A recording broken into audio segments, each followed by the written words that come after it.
క్రైస్తవ జీవితంలో నింద కూడా ఒక శ్రమే. కలి శ్రమలన్నిటికల్లా పెద్ద శ్రమ నిందే. ఈ భూమి మీద ఏ మనిషికైనా, నేను ఈ మాట చాలాసార్లు చెప్పుంటాను, మళ్ళీ చెప్తున్నాను,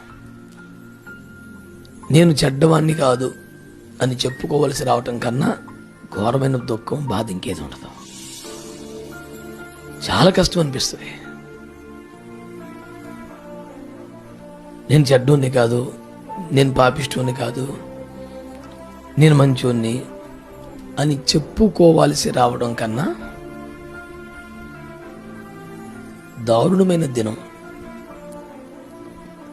కష్టం ఇంకేది ఉండదు. యోసేపుకి అలాంటి పరిస్థితి వచ్చింది.